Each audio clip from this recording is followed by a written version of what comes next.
Ankles, okay. For being here.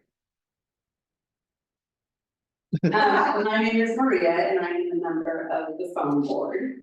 And I would like to start by stating the acknowledgement. The Arcata Marsh Wildlife Sanctuary is located on the unceded land of the Loya people, who continue to remain in relationship to these lands through ceremony, culture, and stewardship. They are important parts of the history and of the continuing knowledge of this place. So just a little bit of housekeeping, if you're not familiar with the building, there are 2 restrooms back there. You can get up and go whenever you need to. There's some beverages and snacks in the back. You're welcome to enjoy. Let's see. So this is our 5th presentation of 2024. Of course, everybody took a break for a few years. And I do want to remind you all, some of you may have seen it or heard it. In January, we had Loya do his presentation on sea level rise, and it was fantastic. So this evening, we have David Loya, the Community Development Director for the City of Arcata, and he is going to inform us of the City of Arcata's plan to address sea level rise. So if you saw the January presentation and now you're hearing this, because obviously they go together really well. So that is it for me, and here's Mr. David Loya. Thanks. Thank you all for coming out. This is a really important issue for me and my career, but it's also, I think, a really important issue, obviously, for all of us. Try and block the sun for you, Jeanette. I'll give you a little bit of background. I know many of you, and I've seen many of you. That's one of the things I love about this community is it's so small that you kind of like see people around and you're like, I know you kind of. But I'll just for a little bit of background so you all know where I'm coming from and how I came to this work and what informs the sort of the sources that that I source and my history. So I moved to the area about 28 years, I'm going on 28 years ago now, from the LA area to come to Humboldt State, like many people. And I fell in love with the area, and I was lucky enough to find a way to stay. I actually studied at Cal Poly, then HSU Cal Poly, in the botany program for my undergraduate, and I got a degree in biology, studying ecology for my master's thesis. And so I was, fortunate enough to be able to take those advantages while I was able to, and I worked in the field for quite a number of years doing botany and biological work, doing environmental studies, and so I have a kind of a scientific background, and that's sort of my grounding, and that's the way that I think about the world in a lot of ways. That career path led me sort of accidentally into planning, and I've been working for the City of Arcata now for a combined total of about 16 years or so. Started in 2005 for a while and then left for a bit and then came back in 2008. And I've been working there since then in the planning department. And I cover both planning, long-range planning, climate planning, and housing and economic development. So that's kind of like the fields that are, under our purview. And I would say that, even though climate scientists and to some folks who have been really invested and interested in this topic, we've really known about climate change for decades, dating back, potentially you could trace it back even to the 50s. It really garnered my attention professionally in the 2010 to 2012 is really when we started thinking about how are we going to address this? This is really going to affect us locally here, and particularly sea level rise. Since that time, we've done a lot more investment in this sector. And, I count myself fortunate to be able to work in a region with folks like Alderon Laird, Jeff Anderson. There's like really brilliant minds working on the science in this region. This is an exciting time also to be working in this field because there's a lot of new information coming out. And I'll present some of that tonight. Many of you may know that the Ocean Protection Council, which provides guidance for jurisdictions, is in the process of updating their guidance right now as we speak. And so it's kind of a interesting time to be involved and engaged in this work. So kind of with that background, I guess I'll just start by saying, feel free to jump in at any time. You'll get, I'm sure, very bored of listening to me ramble on. And so if a thought comes up or you want to clarify something, just jump in. I'd like this to be as interactive as possible. To pull that drawing down. Yeah, sure. My head's bobbing around too much for you. I'd rather see your face than the sun.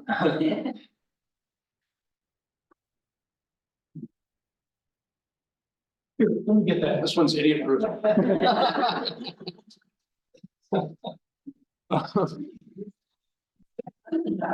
Thank you.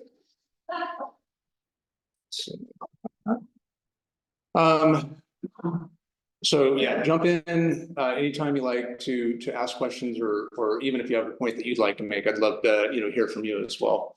Is that a king tide on the screen? This is a king tide. This was taken I think back in 2016, if my memory serves. 2016 or 2017. That was a particularly spectacular king tide. I was actually out on the marsh and we had a nice southerly wind, and so the waves were like lapping over the berm out on the leading edge there. So it was kind of fun. I've got some video of that. And so and then with this presentation, I've got kind of a little something for everyone. I'm going to go over some of the background, the conceptual models that we've used in the planning work that we've done. So there'll be sort of these big picture ideas, and then I want to dig into a little bit about the current science and what the science is telling us and what best available science looks like. For the first time in my entire career, just a little, spoiler alert here. For the first time in my entire career, the science is actually looking better this time than it did last time. So that's encouraging. And then, I'd like to talk about some of the projects that we're doing, some of the esoteric sciencey stuff or conceptual stuff, the planning stuff. It doesn't seem very tangible. And I was able to present this material with my colleague, Emily Sinkhorn, who's the Environmental Services Director, a number of weeks ago to the Sea Level Rise Institute up on campus. And that was a great presentation. She put together about half the presentation. And so some of this will be unscripted, my first part. Some of it will be very scripted. I printed out her notes from her slides because she's the expert in those projects. So I'll rely on those a little bit. Okay, so with that, I think I'll go ahead and jump in. I like this photo. This is a much older photo, and I dated this to sometime in the 70s. If anybody has a clue that they can see in this map or in this image to say, oh, I know what year that was, or if they remember this flood, I would love to be able to fill in the X. So this is circa 1970 something. And I determined that from some aerial photography, the build out of Sunny Bray area and that sort of thing. And I like this image because it shows me just how kind of close to the edge of this bay we really are. We are actually, our built environment is built into the bay. And there's some obvious examples where we're standing here, all of the infrastructure down, South G Street. It's real clear that was built into the bay. There's all the levees and so on. And so you can see those. But even all the way up into the downtown or, the ballpark, the health sport, it's really historically part of the bay. So this is, certainly there was a climate change going on back in the 70s, but certainly hadn't hit the pace and, the intensity that we're seeing now, where we're seeing, it exacerbate the, El Nino events or storm events and that sort of thing. And this was certainly not a regular occurrence, but, we are built into the bay. And I think part of the message here is that, we are going to continue to experience, albeit at higher rates, flooding, and that's just par for the course for our area. So that's my little thought to kick us off here. Okay, so I'll start with the conceptual model. Everybody know what this is? Familiar? So this is, kind of a cartoon drawing of the sea level rise projections that, that have been around, and we continue to recreate and make them more in depth and do more better modeling. But this is just the conceptual model of this, and this was actually the points that you see here were actually the points that were part of the 2018 Ocean Protection Council guidance. So these were what they would say the sea level rise elevations would be here in Humboldt Bay from 2000 to 2100 with a 2000 baseline. And these projections depended on whether or not we had business as usual, the high projection, if we could do a little bit of cooling, containing our greenhouse gases, the middle projection, or if we could really knock it out of the park, do a stellar job of reducing our greenhouse gases, maybe even go, net negative and start reversing our emissions, and then perhaps we could be on that lower trajectory. And the idea about giving different trajectories is so that when you're trying to plan your response to sea level rise, that you're really taking into consideration the range of possible sea level rise scenarios, as well as what you're planning for. And so if you were, adding a new trail at the Marsh, you might be able to accept a much lower threshold for sea level rise, because if the trail gets inundated occasionally, that's okay. If that happens more and more frequently into the future, that's okay too. We just won't use the trail when it's inundated. But if you were siting a hospital, you would want to go on the higher end. You want to take a much more conservative approach, and you would want to, think really long and hard about whether or not you site a hospital in an area where you're going to have, up to 6 or higher feet of sea level rise over this time frame, right?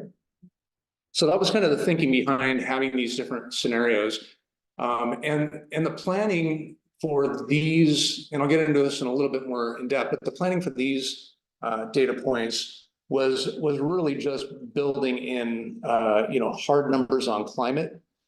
And these models that were used are older. They were continued to be refined, but they were older models.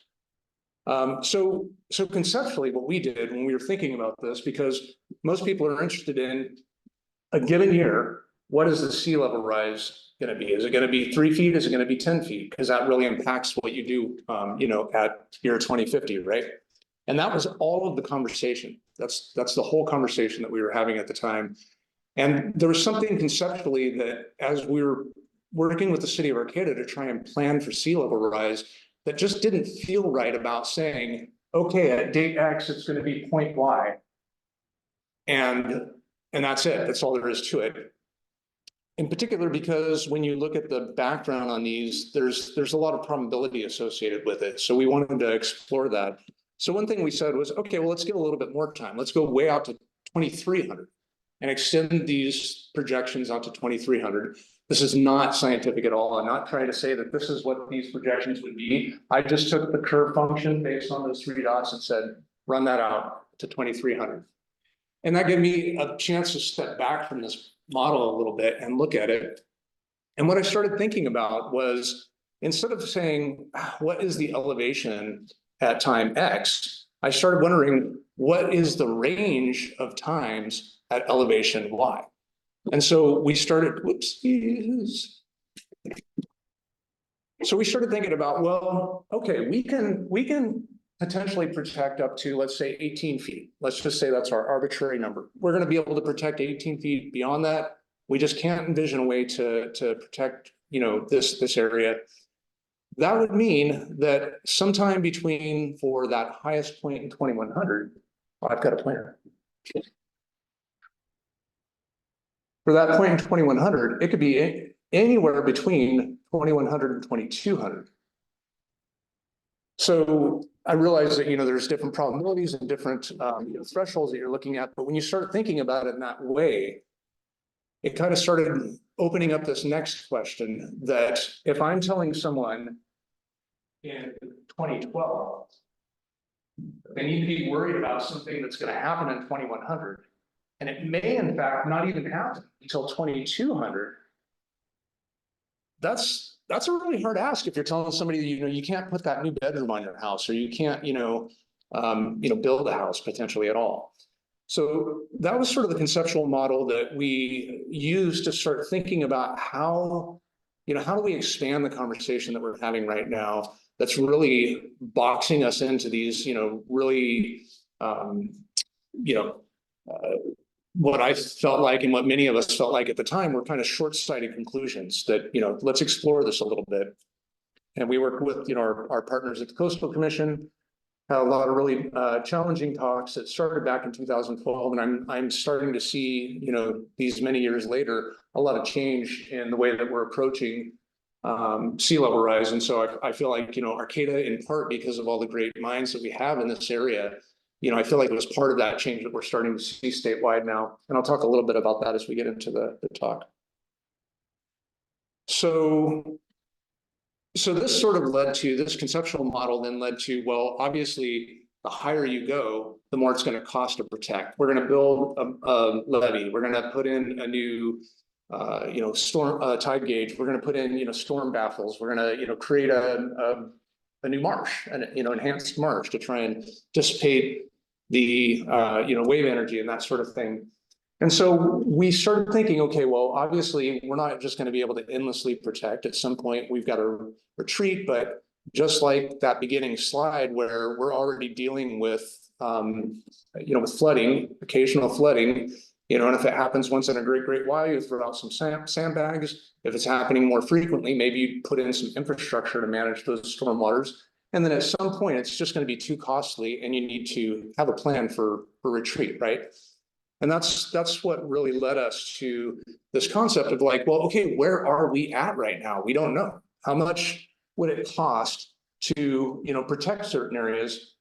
So we did a real simple sort of, again, extending on the conceptual model, but these are actual data using LiDAR to tell, well, of all these different pieces of infrastructure, we've got the highway, we've got, I keep forgetting about the pointer. We've got the highway, we've got, the trails, we've got, levees that go around certain pieces of infrastructure. Of all these different features, what's the elevation that we're talking about? And so we, mapped out all the elevations, and that'll tell you, how much you have to get to a certain new elevation. And so if we're looking at just the South G Street area, we mapped out all of these elevations and said, hey, here's a natural break in slope. Some of these are high and some of these are very low. What would it cost us to protect to, a certain elevation? On this one, we picked 18 feet. And this is all back of the napkin. I wouldn't want to be quoted on this as saying, this is the actual value, but we picked 18 feet in elevation, used the cost numbers that we were seeing for a levee that we had just enhanced around these ox ponds. And, I'm sorry. It was the project that we did around the marsh out here. And we estimated to bring everything up to 18 feet elevation, it would be $15 million. So that's a lot of money. And we probably wouldn't do it all at once. But we also count the value of all of the infrastructure that lies behind that area. And it's 140 million annually. So it doesn't take us long to, kind of start to make those numbers balance. And in addition to the value of the assets here, that area generates 125,000, and this was, several years ago now, 5-6 years ago, $125,000 annually in sales tax revenue. So the way we were thinking about this was, look, if we said to these people, there's something that's going to happen either 100 or 200 years from now that is going to make your property so that it's valueless. It's going to be underwater. And so today, we're going to tell you, you can't rebuild your property. And this is literally some of the early thinking about sea level rise policy was just, as this property burns down and that property, falls apart and this property has a, natural disaster, just don't let those people rebuild. Because this way, it'll naturally over time, you won't have, houses out there, you won't have to worry about it. It'll resolve itself over time. From the city's perspective, that kind of policy sounds like, a recipe for creating blight. Your property burns and I tell you you can't build it. What do you tell me about cleaning it up? That's your problem now, right? So we wanted to try and figure out a way to give a little bit of a lifeline on our retreat strategies to try and enhance the value of these properties, to try and make it so that, hey, look, as long as we're able to pull this off, where we're protecting this area, then let's go ahead and not tell people today that your property is valueless for something that might happen in 100 or 200 years. Again, conceptually. I know it sounds a little glib to talk about it that way, but this is conceptually the model we were working with. And so we came up with this idea, and back then we were calling it a protection zone. After working with the Coastal Commission, they really wanted us to call it something different. So we're calling this Zone 1 now. And we're calling all this other stuff Zone 2. And the idea here is that, we are now talking about all of the great work that our friends over in environmental services have done over the last several decades to restore and protect these lands, and really set them up so that they're available for sea level rise adaptation. There's a lot of great opportunity over in the Baylands for salt marsh retreat, at least in the near term. When the water gets to a certain elevation, the salt marsh won't reside in that habitat. You won't be able to sustain in that habitat or in that elevation range. But for the near term, we'll be able to have, salt marsh migrate back into these areas. And that's part of our sea level rise strategy. We're already seeing that happen over here in the McDaniel Slough. How wonderful that project turned out. And we've got a proposal to do more salt marsh enhancements, doing sort of a living shoreline on the leading edge of the marshes and the oxidation ponds. And then to commit to enhancing the levees and the tide gates and the types of water handling improvements that we'll have to do in Zone 1 for as long as it makes financial sense to do so. So that's kind of the conceptual model that we were using early in this process to think about, how do we make this kind of a win-win adaptation strategy?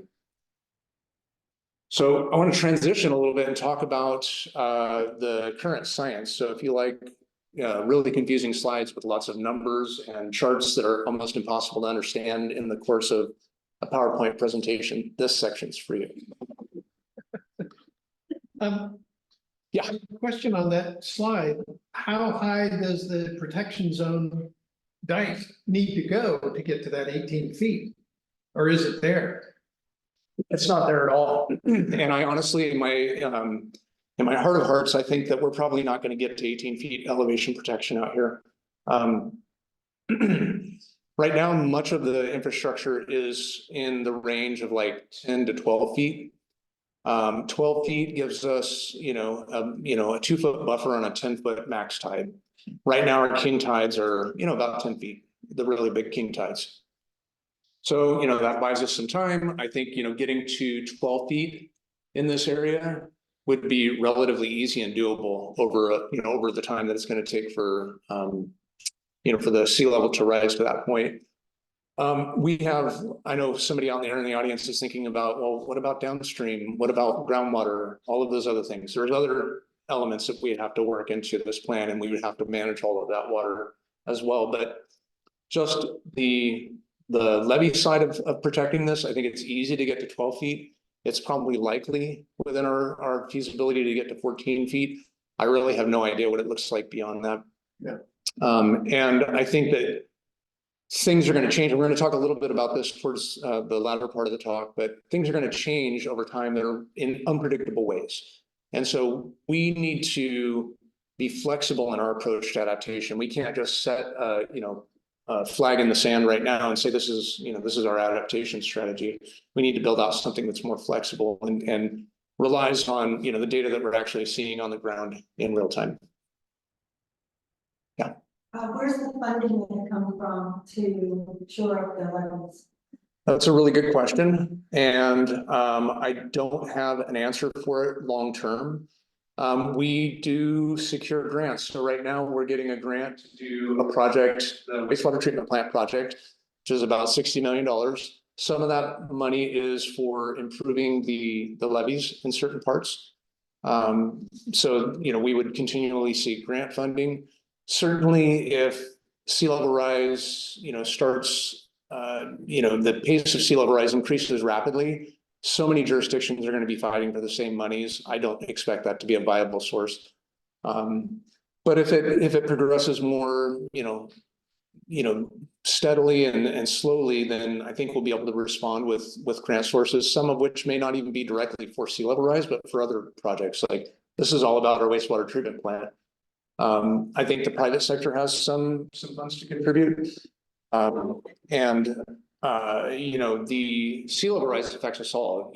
Some of you may live down here in this area, or you may live in an area that's vulnerable, but all of us flush our toilets into this area. So you know, there is an argument to be made that, you know, this is a broader problem for the entire city. And so, you know, maybe a general tax that is dedicated to, you know, store up funds that will at least have some matching funds. So I think there's a lot of options for financing the improvements. How about that infrastructure bill that passed, was it last year? Mm-hmm. Any money there for the city? There could be. I don't know the answer to that, but there could be. Good. Any other questions before we switch into the hard data? Okay. And if you're getting bored, just do this and I'll know that means like, okay, go a little faster on this part. Great, very interesting. Yeah, thank you. Okay, so what I'm going to present here is not my work. This is actually, or you know, my team's work. This is actually many of these slides are stolen from NASA. There was a fellow who presented to I think it was a Sea Level Rise Institute a couple of months ago, who was he was one of the authors, actually. He was the lead author on the science portion of the new OPC, Ocean Protection Council guidance that's being developed. And so he was one of the main modelers. He was one of the lead authors, and he presented to the group. I'm going to try and tone his slides down. And I'm not showing you everything on these slides and you'll be like, wow, I'm glad you didn't when you see them. I'm going to try and hit the highlights for you though, and make them digestible, because it's really interesting stuff. And so this is what I would consider the best available science right now on sea level rise. He presented in 2024, and some of the other slides here, a mix, and I'll tell you when I transition, are from that actual draft guidance document. Okay. So Dr. Benjamin Hamilton with NASA and Jet Propulsion Labs presented these data to us. And what this first slide is showing you is the relationship between different projections of sea level rise going back to sort of the 2018 guidance that we received from OPC. Some more modern modeling projections that are a little bit more sensitive to social factors and likely outcomes. So it's a little bit more refined model than just using the hard data models that are based purely on what's the temperature in date X. And then the blue all the way over on the edge takes these social projections and tries to evaluate them based on some other factors that they use in the model that I won't embarrass myself to try and explain. But you can see that. So the first thing I want to point out is that you're going very intuitively, for someone who works at Jet Propulsion Labs currently, from old to new. I would have done it the other way, but old to new. So this is better available science going this direction. And the first thing that I'm sure your attention is drawn to is that the science that we're no longer using has these data points that are kind of off the chart relative to sort of the new science. So this is what I was talking about when I was saying that the projections are actually better this time for us than they were before. Is it specifically related to our area here, or is this in general, these points? These are general statewide averages in this image, but I do have data for our area. Our area is experiencing one of the greatest rates of sea level rise. I'm sure you all know, and I'm sure Alcon told you. And that's in part because the vertical land motion, the land is going down faster here than it is in any other part of the state. So this is just to give you kind of whet your appetite and give you the general picture that the old data are much more dramatic and scary than the new data. And in particular, this data point here, the extreme risk scenario, or some of you may know it as the H++ scenario fondly. This one is just way above any of the even bounding ranges of the current models. So, okay, so that was out to 2050. This is out to 2100, and even up to 2100, the most extreme models are far exceeding the boundaries of the newer models. And this statement over here is Benjamin's. This is not my statement. So I want you to take this in and really grapple with it. If you've been freaking out about the H++ scenario, he said there is a 0% chance of reaching H++ or the extreme risk scenario. It's impossible. And this is one of the really interesting things about this work to me, just socially. We're talking hard science here. This is numbers, these are models. No one got to feel a certain way about the way that these were created, but we get to feel a certain way when we see these numbers and we start thinking about how do they affect our lives, right? Even in 2018, when these numbers came out that are over on the far right-hand side here, the OPC said in their guidance, we are putting this out here as like a placeholder for like a way maximum potential, way maximum. Like it is impossible to go over this number. And they urged caution in using it for planning scenarios. And yet, this is the number that was talked about more often than any other number since 2018. So I want to put that out there because we've got the same thing going on in here. We've got a range of scenarios. We've got a high one that has lower probability, a low one that has almost certainty, and we'll look at those. But I just urge us to think carefully about what these, what's being said. Read the whole report. Ask lots of good questions, good probing questions, especially when you see something that's scaring you. Dig into that a little bit more and find out what that fear is about. Okay, so I'm not going to read all of this. I just want to read the low and the high. And these are in relation to the blue dots over here. So the high is the highest projection, and it's saying statewide 2100, close to 7 feet maximum. If you go up to that highest range, you're getting up into 7.5 feet, let's say. And the low scenario, by 2100, you're going to have a foot of sea level rise approximately. And so on the low, the way that these statements should be evaluated is that the very low future emissions, unlike likely scenario on the lower bounding edge of plausibility, given current warming and sea level trajectories. Okay, so very low emissions. This is like, we're just knocking it out of the park. Everyone's driving a zero emission vehicle.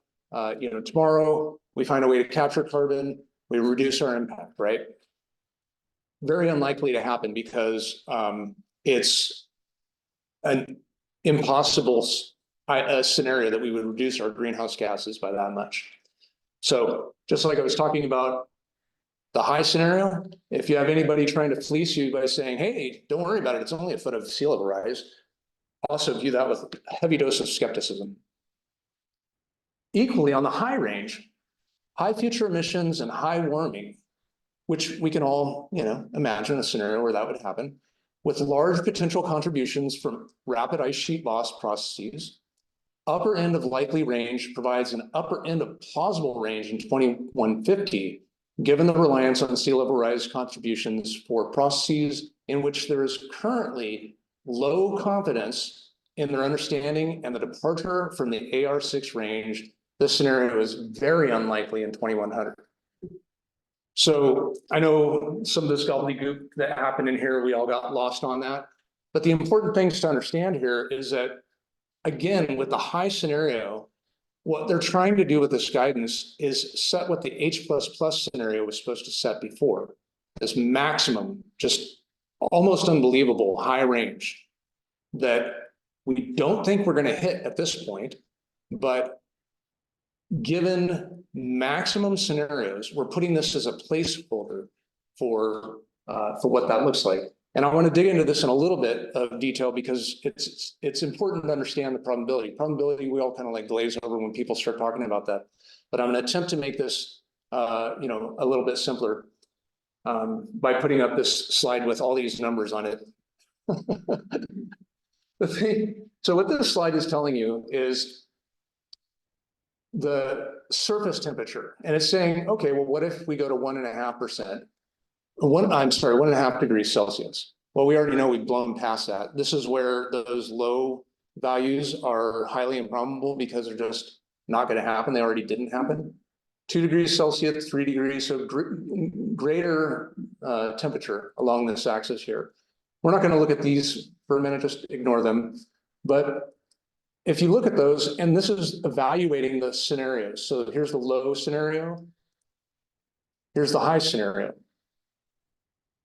So with the low scenario, you're basically greater than 99%. You're absolutely 100% going to have this happen at any temperature range. So think about it like this. If you had a model and you wanted to see like, okay, well, how sensitive is this model to a variable? You take a variable, an important one in this case is temperature. It sums up everything else that's going on. All of the other contributions are going to increase temperature.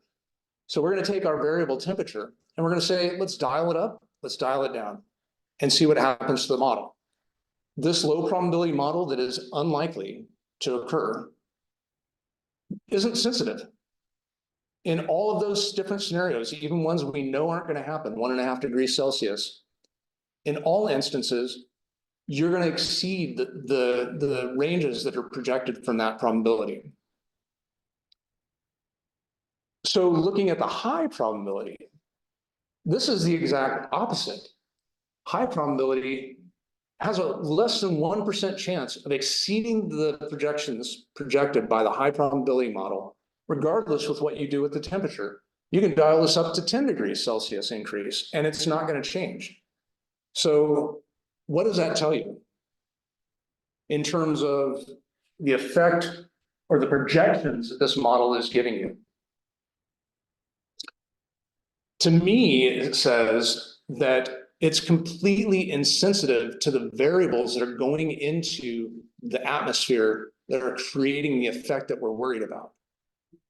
So this is a highly unlikely, and we actually, the city of Arcata provided a public comment letter to the OPC asking them to address this a lot more explicitly than they already do. Currently, the way that it's drafted in the science section, they talk a lot about use this with caution. We don't know what's going on here. We just put this on the map because we wanted to, we wanted to have a number on there that shows what is, what we think is, my words, impossibly high. And in the guidance section, they recommend using this when you're dealing with critical facilities. And I think that's off base. I think that's off target. This is like using the H++ scenario to my thinking. And so we provided a public comment or a comment back to them saying, hey, explore this in a little bit more detail. In your science section, you say, don't use this. And in your guidance section, you say, use it. So what's going on? Even when you get into the intermediate high scenario, it's not very flexible to, or responsive to inputs for temperature. So you've got one model that's not responsive to temperature, and then you build another model on top of that and say, let's go one more. We're not done yet. We could go one more. and add another one, what would it tell you? I would offer it tells you nothing. So it's not to say that we couldn't get to that temperature range, but what it is to say is that that's not what the model is telling us. That's not what the best available science is telling us. I'm gonna glaze over the key takeaways. These were Benjamin's key takeaways that he wanted to make sure that people walked away from his talk. And the couple things I'll just reiterate, he said the H++ scenario from the 2018 guidance is no longer plausible. It's not happening. He said the 2050 and 2100, he thinks the intermediate scenario most nearly provides an upper bound for the range. And so to me, the science is telling us use the intermediate scenario as your upper bound, not the intermediate high, not the high scenario.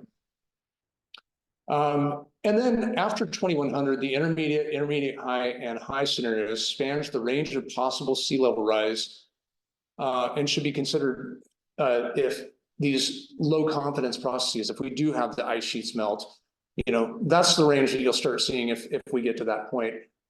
And I just have to believe that we as a species are going to make considerable gains between now and 2100.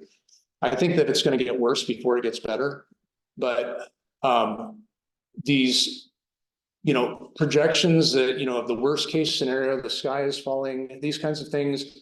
I don't have this in this talk, but I one time looked at what are the probabilities of getting struck by lightning while being eaten by a shark. And that is more likely than the H++ scenario. That is more likely than these high projection scenarios. So it's like when I lay awake and worry at night about sea level rise and what's going to happen for my kids, and are they going to decide to not have kids because everything is so bleak and horrible, and I don't feel like getting up in the morning and I call in sick to work. That's not a good thing for me. A good thing for me is to get out there and start thinking about how do we turn these things around. And I think there's a lot of really key things that are happening in the world right now that that will help us with that. So that's why I continue to get out of bed in the morning. This is not from his talk, but this is from the OPC guidance. I just wanted you to see what the current best available science is, looking at those projections, the unlikely, let's not even consider it low, the unlikely, let's not even consider it high. And they put on here just for kicks and giggles, the H++ scenario, just so you can see the orders of magnitude there between, that separate the scenarios. And so just in closing on this section, there's zero chance of this happening. There's almost no chance of this happening. These are less than 1% chance. These are a near certainty. We're going to exceed the bottom. I don't even think that we should be planning for the intermediate low, except in very low value assets like trails or those kinds of things. And those are usually near and adjacent to other kinds of things that are higher value assets. So I think that these are, really not useful in planning. And but the intermediate and intermediate high scenarios, I think, are where we ought to be focusing on our energy, thinking about, well, what are the potential impacts? So with that said, here's another big chart that has a lot of data on it that it has these are for Humboldt County, the various projections and going out to various years. And just for to simplify it, let's just look at that intermediate scenario. And so by 2100, the intermediate scenario is saying 3.1 feet of sea level rise. Old guidance, depending on, from 2018, depending on which one you were looking at, that could have been up to 6 feet. So a halving by 2100. But 3 feet is also very consistent with what many of the projections were showing in 2018 as well. And so I'm encouraged because the conceptual work that we did that's translated into some of the actual planning and policy work that we're doing right now is still in line with these new projections. What happens is that instead of the curve going up like this, it kind of flattens out at the beginning and still heads up and, ends up at 3 feet, end of century. So that's great news. That means that on that flatter part of the curve, we have more time to build our strategy, to build the infrastructure, to figure out how we're going to live with these, future floodwaters, and start building in our retreat strategies. So for that intermediate strategy for 2030, is the city of Arcata already prepared for whatever damage that would do to infrastructure? We need to build new infrastructure to protect against that. For the 2030. Yeah, for the intermediate 2100.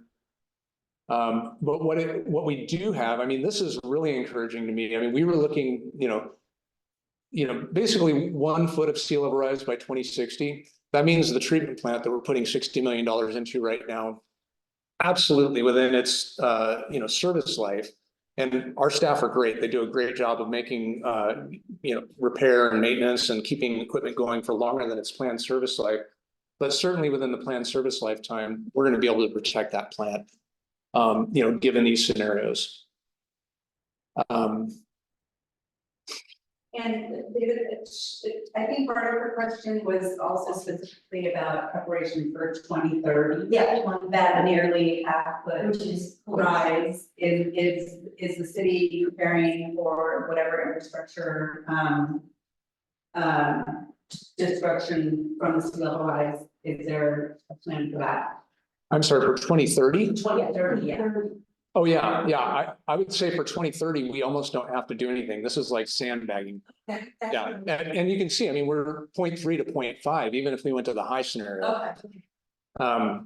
We do have a section that we're working on right now in our wastewater treatment plant that has, some vulnerability that we need to build up the levee to protect against current storm events.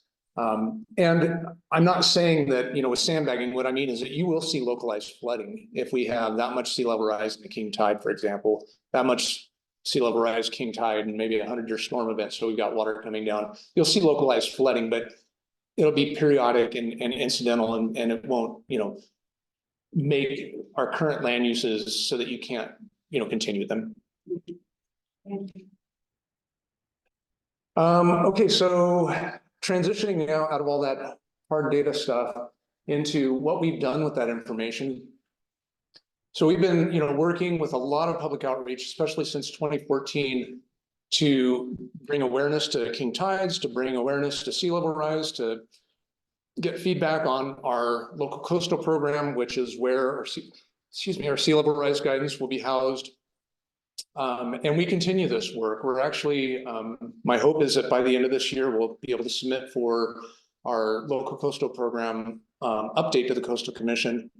The current local coastal program was certified in 1989. And so it's when I graduated. I mean, lots of great things happened in 1989, but it could stand for some updating. And so I'm hopeful for that. We've got a couple more events. I'll actually invite you to them here in this presentation. And so, working with folks in the community, we, used some of the conceptual models that I talked about before to really come up with a strategy that fits right for Arcata, that honors the people and the businesses, the people that live and work and own property down, in particular in this area, that, are in the zone 1, and have the greatest personal assets to lose. And what that looks like is to, as a higher end goal, is to create desirable and feasible adaptation. And what I mean by desirable is that, our community wants to do that kind of adaptation, that we're not forcing adaptation on them, telling them, you can't rebuild your house, for example, and that it's feasible. We don't want to, have our head in the clouds or head in the sand and not acknowledge and be aware that, these things are coming and they're happening. Our objective to implement that goal would be to develop criteria for suitable investment of public and private resources. And so we'd be wanting to partner with the private sector to help build out what, infrastructure or, land uses or, what strategies we need to employ. And back then we were calling it measured retreat. I get that stuck in my head now and I say measured retreat, and most people say managed retreat. So managed retreat, measured retreat, think of them in the same way. I think at the time we were trying to use different terminology to make a distinction between what was then managed retreat looked more like blight inducement. And we wanted to do measured retreat, which looked more like working with the community to implement strategies, both physical and land use strategies that really work for our community. And so to sum it up, we would say, we want to accommodate sea level rise where we can plan for it and where it's infeasible to defend. So we weren't saying with this that everyone, everywhere, all the time is going to have defense against sea level rise. There are certain areas like zone 2 where we're going to let that happen a lot sooner. Adapt the uses and assets that are infeasible to defend. And so, an example of that might be the ballpark. That's over near the CHP offices, Little League Park. That's in an area that's vulnerable. It's not feasible to defend. We may need to adapt that use, and that may even mean moving the use, but they may need to, have periods of time when, the field is off limits. They may need to, remove things when it's wintertime, when it's not baseball season, when that site is getting flooded, so that they can put them back and have them not be ruined when it's baseball season. And then to defend where feasible, we really want to protect the assets that we've already established in this area. There's already several feet of fill that create all of the, roads and houses and businesses that you see out there. So it's not like it's, pristine habitat that we're, putting a levee into. We want to be able to defend those for as long as it makes sense to do so. And then obviously, we know if sea level rise continues, at some point it's going to overtop our ability to defend that, and so we need to retreat when it's no longer feasible to do that. And we have, I'll give you one specific detail about how we plan to do that in the local coastal program. Many of you are probably familiar with the scrap yards on G Street, South G Street, and you can imagine what kinds of chemicals and toxins are in those vehicles leaching into the ground. There's zero motivation to move much of that scrap. And if we just did nothing, that scrap would remain there until it was part of the tidal cycle and we had a new reef system that's built out of old junk. So we said, well, why don't we give motivation for them to clean that site up? So we're doing things like implementing zoning that would allow for, an RV park is sort of like the prime example. Like the best case scenario is that someone buys the scrap yard, cleans it up, creates an RV park. RV park is very resilient to periodic inundation, right? If it's getting, tides during the winter, worst case scenario, it's getting tides during the winter. Chances are good no one's there anyway, because it's not the tourist season. So you just close it for the winter when the tides are the highest. And then when the tides go down and the sun comes back out and people want to come see the redwoods, you open up the RV park and you have a way to earn money, to make money on this asset that you've cleaned up. And so that's kind of like the ideal scenario is that we use the power of our zoning, our police powers and zoning, to create opportunities for the private sector to voluntarily clean up these sites, transform the uses, and move them into uses that are easier for us to retreat. When that RV park owner, realizes like, the tides are just too frequent, I can't operate this park anymore. That's a really simple facility to clean up. That person's already made their return on their investment time and time again over by the time you're at that point. And so, we've through this process, using this strategy, created a framework for reasonable adaptation that the community wants to see. That's the desirable and feasible adaptation. So here's the event that we're having on Thursday, May 23rd. If you're signed up for our listserv, our e-notifications, you'll get a notification about this. But we're holding it at the D Street Neighborhood Center from 5:30 to 7 p.m. If you come to that, you may hear a little bit of the same thing that you're hearing tonight, but we're going to focus more on like what is actually in the LCP, what are we actually proposing, and we'll have some Q&A on that. And so look forward to this, and we'll send it out through your newsletter or something like that when that comes up as well. Okay, so much for the unscripted part. Yeah, The gateway area and stuff of Arcata and stuff, how high, is it totally out of the potential zoning, flooding down, what kind? yeah. What I would encourage you to do is to go on to the NOAA sea level rise mapper. So if you just Google NOAA sea level rise, it's the first thing that comes up. And look at the gateway area, take the slider, it goes all the way up to like 9 or 10 feet, I think. So you can add 10 feet of sea level rise to our map, and it uses the bathtub model. So it's not, not very sophisticated, but giving it 10 feet of sea level rise has the, the water's coming just slightly into the gateway area, mostly in the slough channel that goes up through the gateway area. So even with 10 feet of sea level rise, which, under current projections, I mean, we're 3 feet at 2100, is way outside the realm of what we'll see within, a reasonable planning period. So the answer to that is no, it's not gonna, the gateway area is completely protected from flooding based on what we know currently. Good question. Oop, covered the mic. I hope I wasn't muted there. Okay, so But this is also assuming that, like the aerial spotlight, that is zone twos that from which we retreat. yeah, I think I understood you. It's assuming that zone 2 receives the floodwaters from increased heights. We do anticipate zone 2 receiving those. Yeah, like I just saw that on your yellow area did not include half of the Marsh. It did not. Yeah, we're anticipating that part of the marsh being Seasonal. part of our sea level rise strategy, that those trails eventually will become seasonal, or you just won't be able to go on the highest tides of the month during the winter. Eventually, and eventually, we're going to,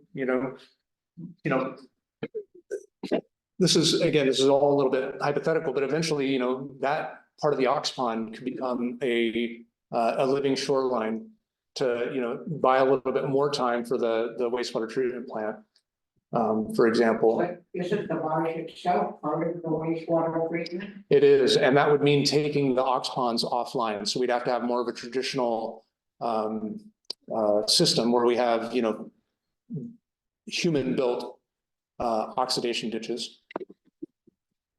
But, that's far into the future. We're going to continue to have our, fantastic land-based system for decades and decades. Okay, I'm going to try and do this justice. This is where we transition into Emily Sinkhorn's slides. And these are a lot more interesting because these are actual projects that we're doing right now.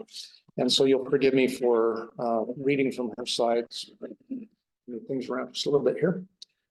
And so these are current adaptation efforts. The first one is refining a risk assessment for the city of Arcata, and that's work that we're doing to try and inform the adaptation plan. We're looking at doing a adaptation pathways planning process, which is, again, an area where I feel like, our region was able to have an impact statewide. These are now the sort of recommended methods for adaptation planning. And I really felt like they started with the conversations that we had here in Humboldt. And so it's exciting to be working on that. This is funded in part by the Coastal Commission's LCP grant program, and it builds on prior vulnerability assessments that we've done, conducted by the city in 2018, the Alderon Laird and Northern hydrology work that we've done. And the idea here is that we would be able to better visualize the risk as a frequency of hazard occurring, plus the impact, the depth of flooding. So it's both frequency and depth. Make sure I'm not missing something here. We want to advance 2 projects focused specifically on adaptation for the Arcata wastewater treatment facility. That was one of the requirements of our coastal development permit. We're working on those right now. And then we also will talk about some strategic land acquisition that we're proposing, again, to help in that zone 2 area to accommodate sea level rise. And then the last one I'll talk about is continuing the restoration efforts that we have along Humboldt Bay shoreline for habitat and flood reduction benefits. Okay, so the first one, this is the LCP connected project, and it's really looking at within the hydrologic unit around Gannon Slough, what is going to be the frequency and depth of flooding.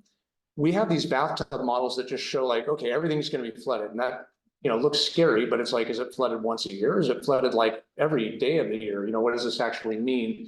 And so this risk assessment will be looking at that frequency and depth to help us build out a better plan for how we address those or which areas we need to retreat from first.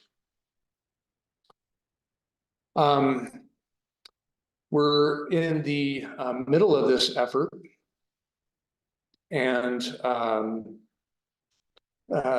this is we're working with GHD, local consulting firm, and Northern Hydrology, who are modeling the coastal hazard scenarios from both rainfall and fluvial events. So we're getting a sense from both, sea level rise and rainfall events to get those, 100-year projections, for example, and tidal conditions that will be helpful to assess and communicate the current and future risk.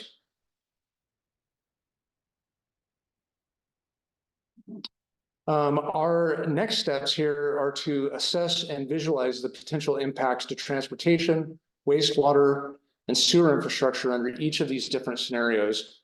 We'll examine the potential adaptation strategies that could reduce or accommodate flooding and or other vulnerabilities affecting city infrastructure in order to plan for adaptation strategies in the city's capital improvement programs. So that's where we talk about how we're going to build out that actual infrastructure. And we're looking at a whole range of different approaches there. We're looking both at nature-based, so living shorelines and using the assets that we already have out in nature, the great restoration work that we've done over the last decades. Hybrid approaches that have some hard infrastructure, some gray infrastructure, and some green infrastructure, as well as managed retreat, finding those areas where we just need to start removing, as well as augmentation of existing infrastructure. We'll use these to help inform our local coastal program update. That information probably won't sync with the current update process, but we'll go through a secondary update. The second project is the phase 1 project for the wastewater treatment plant. Many of you are familiar with this work that we're on, that's ongoing. It's the largest capital improvement project in the history of the city of Arcata. And the phase 1 upgrade to the existing Arcata wastewater treatment facility will replace aging critical infrastructure and update our disinfection system. We've moved from chemical treatment using chlorine to UV treatment. So that's exciting. And that'll help us better meet our water quality standards. The phase 1 project will remain viable throughout the design life of 2055. As you saw, we're going to maybe have up to 3 feet of sea level rise on a likely projection scenario at 2060. And so that would be possible without even augmenting the existing levees, as the natural system is resilient to periodic and infrequent overtopping. So as the sea level rise happens, if we have occasional, wind waves or, periodic flood, that king tide that gets into the oxidation ditches, those oxidation ditches are actually resilient to that. If it was happening on a daily basis, the oxidation ditches wouldn't work anymore. They wouldn't function the way that we need them to. And the city is actively planning for the next phase improvement of the wastewater treatment plant that will, like I mentioned earlier, involve raising some of those levees to make sure that we're protected. There still may be periodic inundation. We'll get floodwaters that'll come into the treatment plant proper, but we'll have the ability to pump those waters out, wait for them to settle, and it won't affect our operations. Feasibility study is going to start in April. I believe that's still the case, that we started it in April, and we'll engage the community throughout the process. And so be looking forward to that as it comes. And then, yeah, the reason we're doing this is to really help inform what strategies we take at the wastewater treatment plant, how we augment the levees, and how tall those need to be. The strategic land acquisition, I'll talk about a couple of different parcels that are important to us. Everything that you see in yellow here are already city-owned or government-owned. I believe some of those are actually Department of Fish and Wildlife lands. But those are areas that are already, basically primed for sea level rise adaptation to accommodate the rising tides as they come in. They'll help us settle backwater flooding. As the tides come up and shut the tide gates, the waters are still coming down Jacoby Creek and etc. We can rehabilitate those areas and make them so that they'll handle those floodwaters better. But we want more. We're feeling greedy. We want more. And so there's a couple of lands. The Christie property you see is not yellow. We would love to work with that landowner and get those into government hands, either City of Arcata or Department of Fish and Wildlife.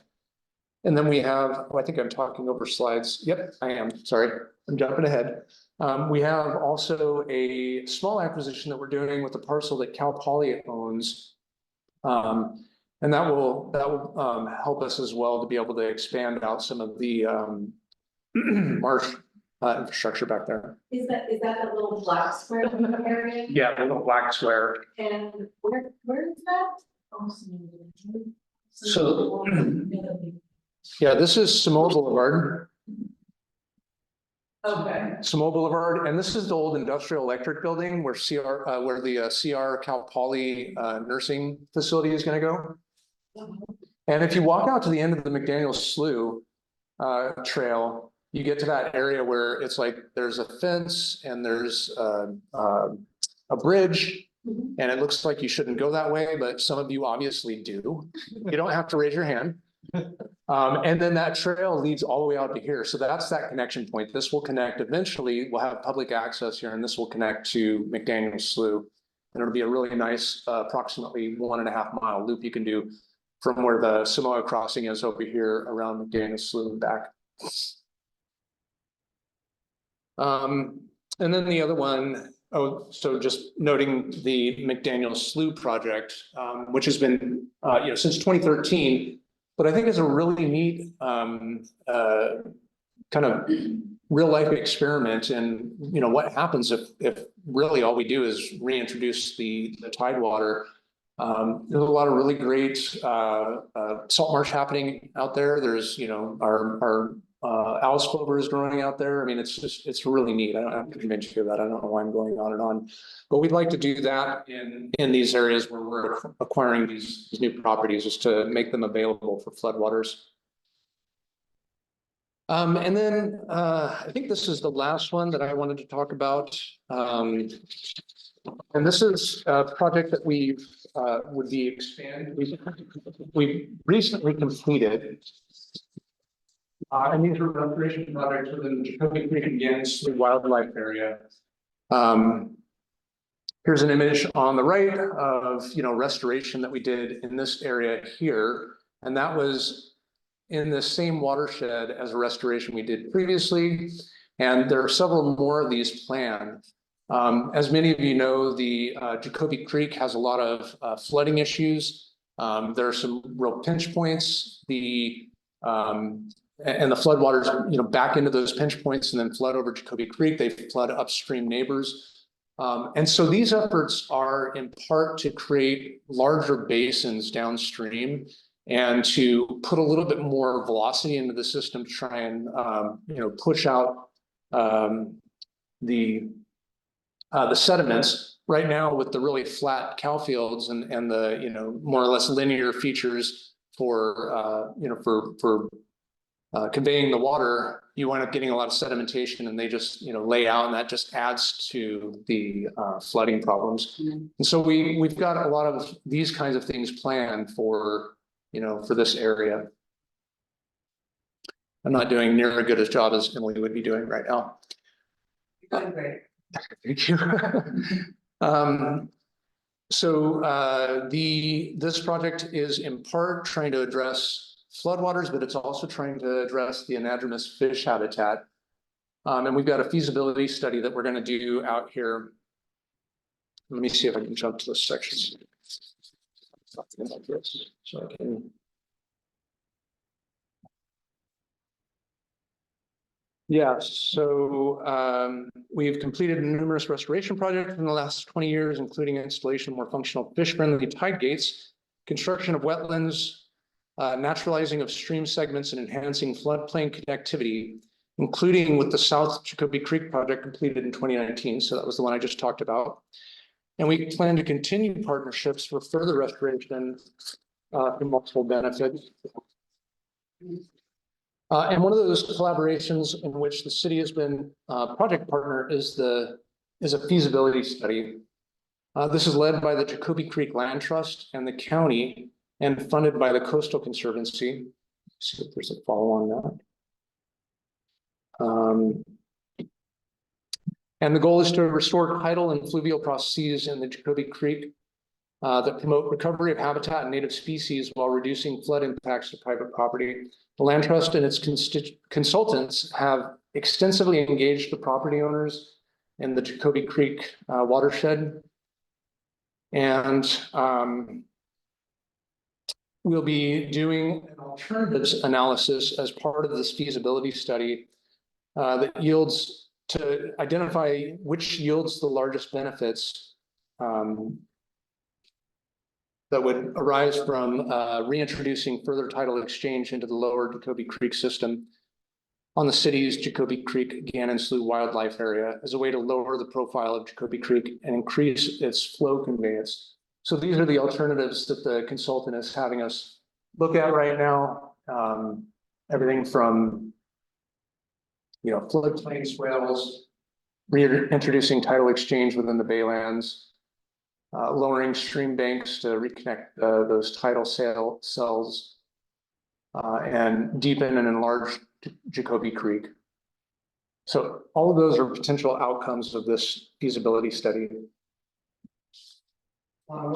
It's a lot of work. Yeah, it's a lot of work, and it's good work. So the next adaptation opportunities that we see is to further advanced adaptation pathways approach. I talked a little bit about that before. We actually just put in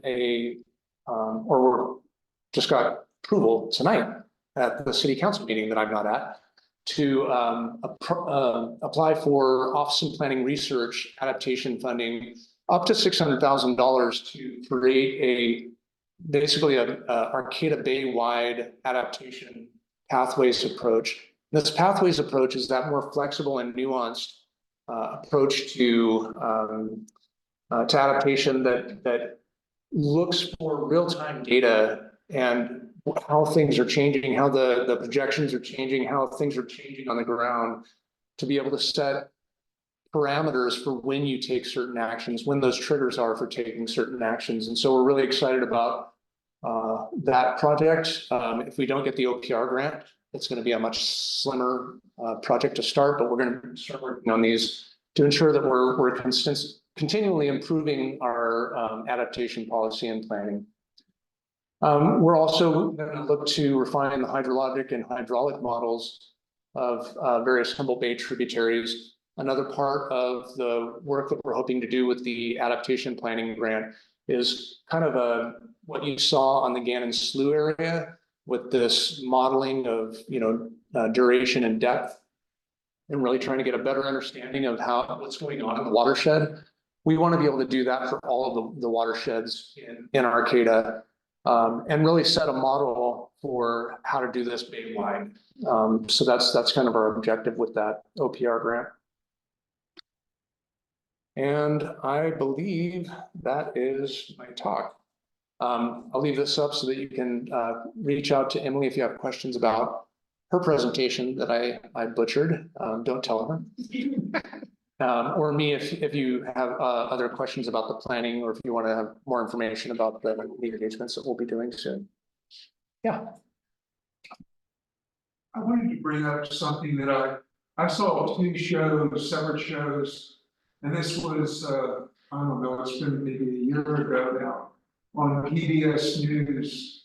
They were both science related, and they involved oysters and kind of seeding. You know, the oysters would build on the oysters, where the shells were planted along.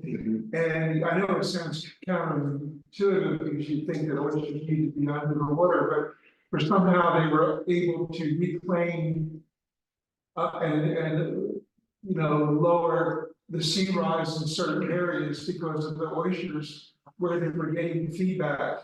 And this area, you know, might be a possibility. I know that it was PBS News. And I think I sent it into community development. So you can remember the person that was involved in environmental science when they were talking about when they were work on Butcher Slough along that pathway there. Yeah. Anyway, you know, I don't know the details. I know one of them was in New York, really maybe even near New York City, and there was a woman that you know, she had a PhD and then she was involved in that. And the other one was a smaller project in New Orleans, and that was maybe like 6 months or more before the second one. Yeah, I think those kinds of strategies, and there's a number of different ways to try and build habitat, and that habitat then protects landward from sea level rise, storm surge, and that sort of thing. I've seen where they've, you know, built artificial structures and then put plugs of grasses in them, and you know, and built it up that way, or as you've discussed, and that's sort of what we're showing here in this, you know, eco levee, if you want to call it that, or if you want to call it, you know, living shoreline, or those kinds of concepts where we would actually place material into the bay to try and create more salt marsh habitat. I think salt marsh habitat is the most appropriate for this application.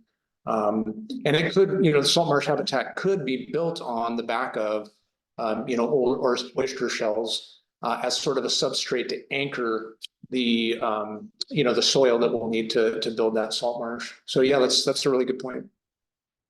Sort of the same theme. I am really interested in sort of the strategies that you have available. And there was a cost slide that you had that you kind of didn't know. It had cost to add to eco levees and seawalls as one of the headings.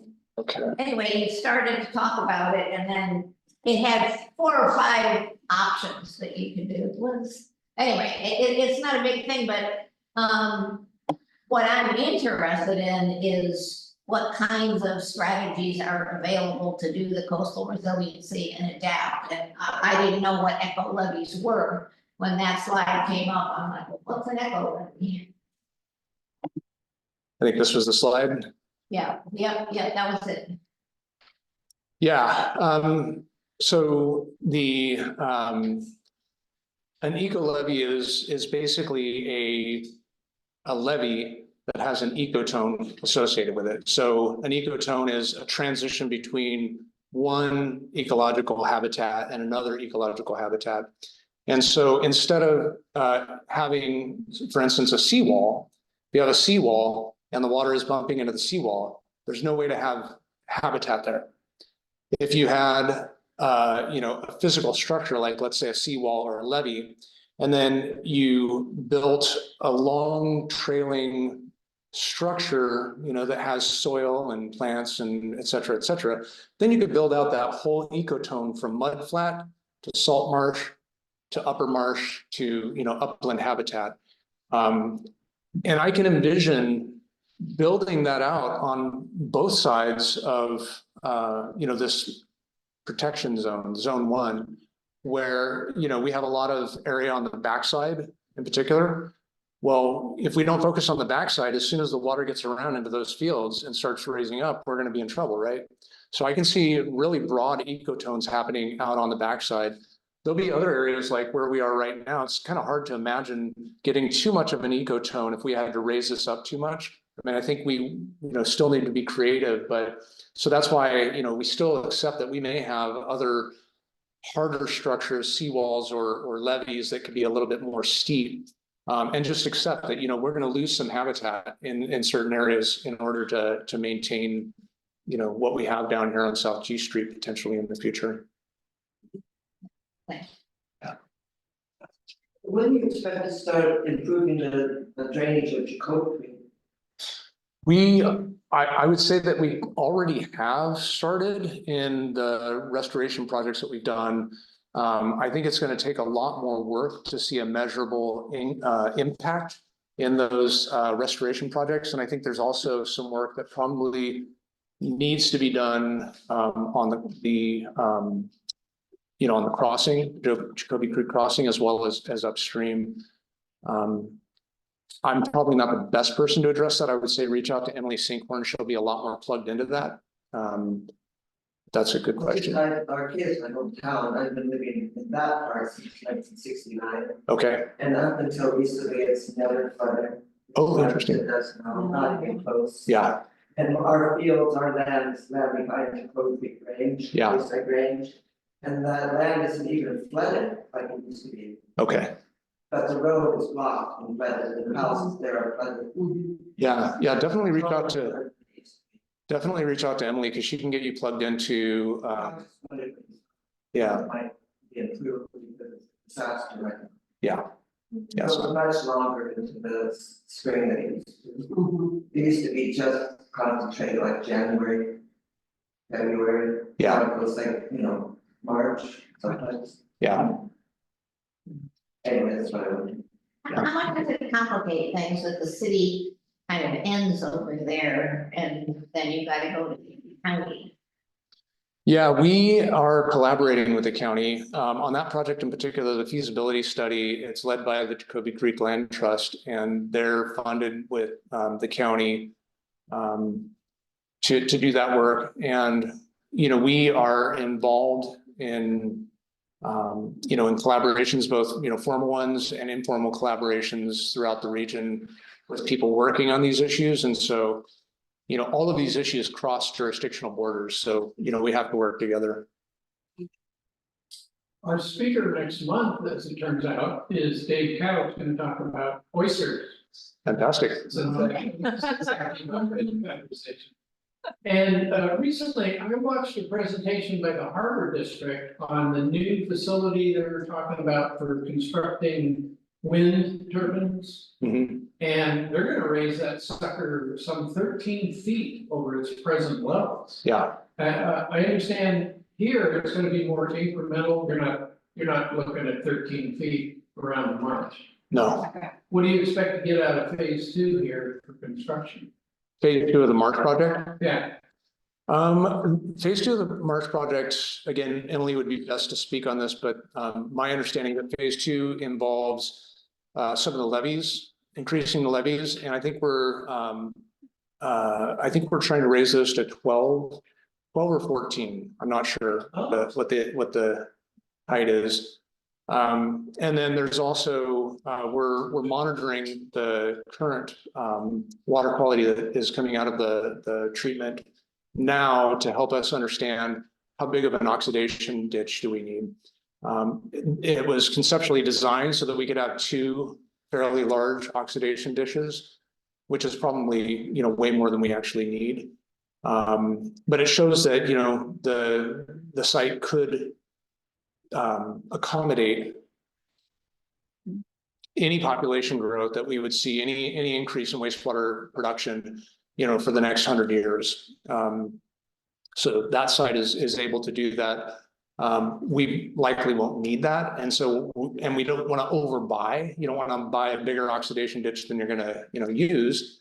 And so we're using this time now while phase 1 is built to really find out, how well is the system working? How large of an oxidation ditch do we need? And that's going to be part of phase 2 is to install that oxidation ditch. And I think those are the 2 primary pieces of phase 2. okay. Good. Well, thank you very much.